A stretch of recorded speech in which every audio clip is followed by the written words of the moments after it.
Ek dink almal van ons ken die verhaal van Josef.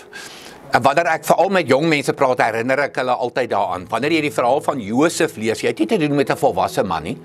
Sy verhaal begin waar hy beskryf word as 'n baie mooi, aantreklike jong man, maar hy was 17 jaar jonk gewees. Ek wil jy moet mooi hoor, 17 jaar, min of meer 'n graad 11 kind in vandag se tyd, 2025. As 'n jong man van 17 jaar, en ons weet wat het met hom gebeur. Hy gaan na sy broers toe, waar hulle die vee oppas, en hy so opgewonde, hy kan nie wag om sy broers weer te sien nie.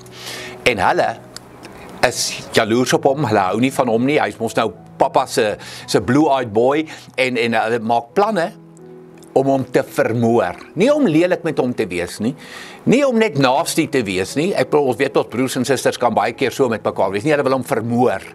Gelukkig een broer gryp in, en Josef se lewe word gespaar. Maar hulle vat hom en hulle gooi hom in 'n droë put. Nou, droë put is 'n baie diep ding. Dis soos ons 'n put ken vandag wat jy water uittrek, maar 'n droë put beteken daar was nie water in nie, so dankie tog, hy het nie verdrink nie.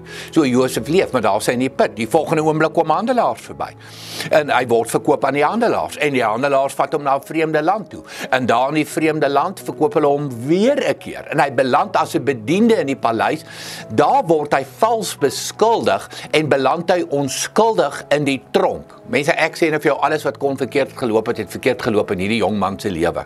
Maar hy het volhard, hy het aangehou, hy het vasgebyt, hy het gekies teen sonde, ook daar in die paleis, toe Potifar se vrou hom wou verlei.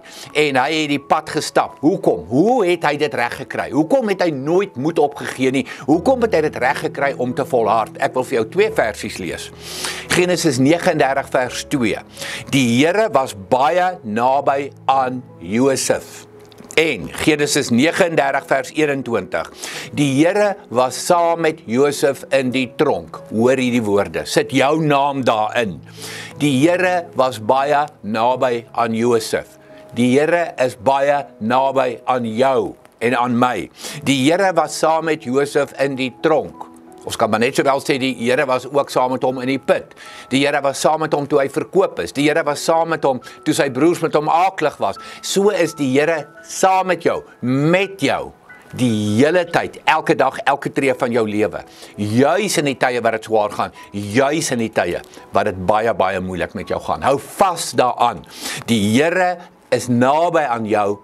Die Here is saam met jou. Geseënde dag, geseënde week.